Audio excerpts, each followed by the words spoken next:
guys, today I'm going to be painting some flowers. This was a request that was made by one of my followers on Instagram, so here we are. I'm going to start with my pink. I'm not sure how to explain this other than maybe painting the letter C or half circle. As I'm working my way outward, I'm going to increase the size until it becomes a rose shape. You can change the intensity of the color by either using more water or less water. If you want a darker color, I would use less water, but if you want a lighter color, I would use more. To add some kind of volume to the flower, I'm going to use some darker pink at times and kind of highlight the lighter pink.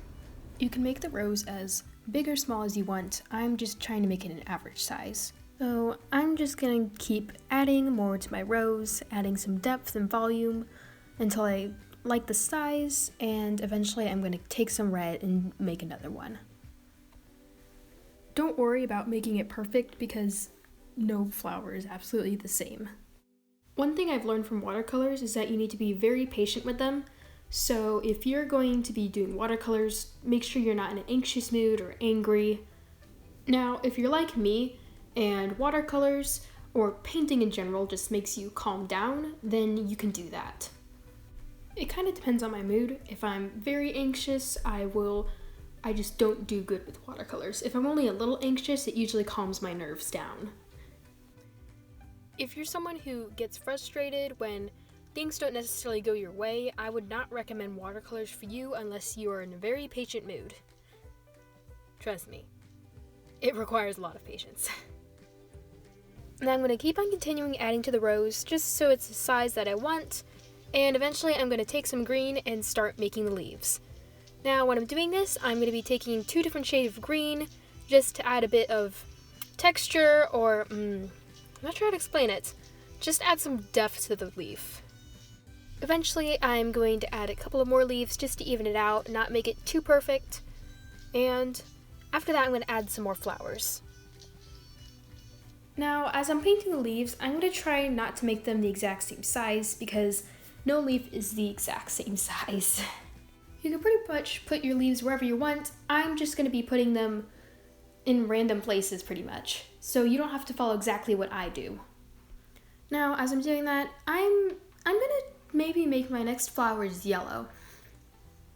Since my yellows don't usually like to cooperate, I'm going to add some texture to the yellow by adding some orange to it. And let's see, I'll add some black into the middle. Now, I'm planning on not making these flowers as big because I want the main flowers to be the roses, not the little flowers. Now keep in mind, you can make them any size you want because this is your painting, but if you want to make it like mine, just make them significantly smaller. And while we're on the topic that this is your painting, you can make them any color you want. And with any color, you can put however many flowers you want.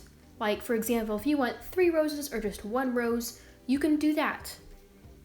The only reason I'm probably going to be doing 3 is just because I'm not sure how much room I'll have left on the paper by the time I'm done with this. But anyway, you can place the flowers anywhere you want, anywhere you think would look great on the paper. After this, I think I'm going to add just a couple more leaves just to fill in that space. Something I learned while I was painting the yellow flowers was that as I put the black in the middle, it kind of muddied up a bit. So what I would recommend is probably waiting for those yellow flowers to dry, painting on the extra leaves while you're waiting, and eventually going back over to put some black in the middle. Now, when adding some texture to the yellow flowers by adding some orange, make sure that it's almost kind of a similar color to the yellow. For example, don't have a very light yellow and have a very, very dark, almost reddish kind of orange as the highlights. It doesn't look natural. So try to use a light orange that's similar to the yellow you have. The reason I'm telling you things like this way far ahead in the video before it actually happens is because when I used to watch tutorials, I would like to go ahead in the video, I'd be painting, I would think it looked really good, and then the person would say, now do this. And at that point, I'd be too far ahead, I just couldn't go back and fix it. So I'm letting you know just so you know what to do. I want to make this tutorial fun for you guys. It should be very relaxing. You shouldn't get too frustrated with painting. Painting is actually really hard, a lot harder than you think.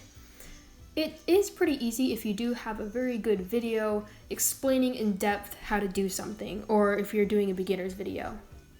But if it doesn't turn out the way you want, don't be discouraged. It does take a lot of practice. I actually ended up painting maybe about a year ago. And I'm not saying I'm absolutely fantastic at it, but I'm a lot better than I used to be. Alright, now I'm going to be painting a purple flower.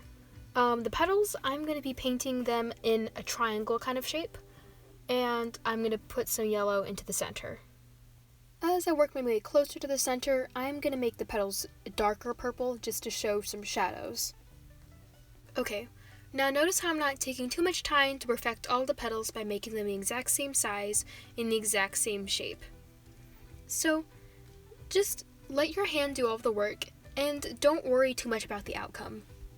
Now, after I'm done with the purple flower, I'm going to be adding just a couple more leaves just to fill in that negative space that I don't want. And after I'm done with that, I think I'm going to paint a pink flower. That's not necessarily the rose, but the flower that I just painted.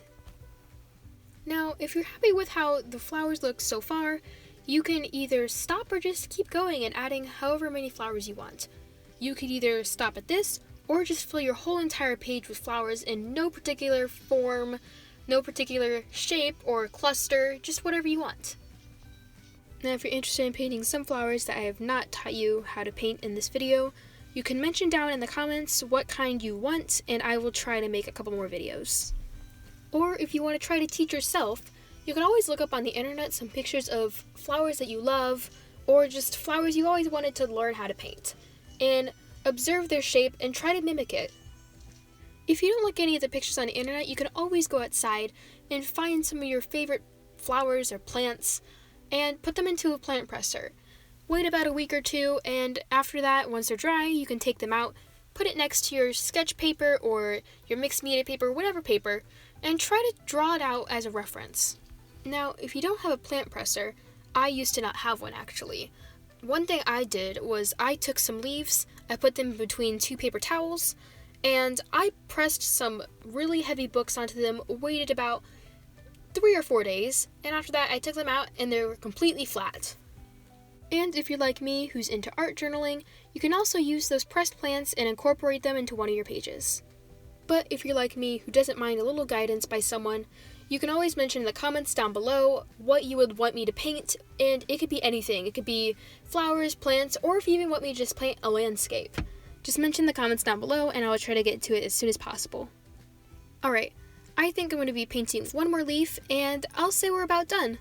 Thank you so much for watching. Please like and subscribe, comment down below, and I hope you enjoyed this video.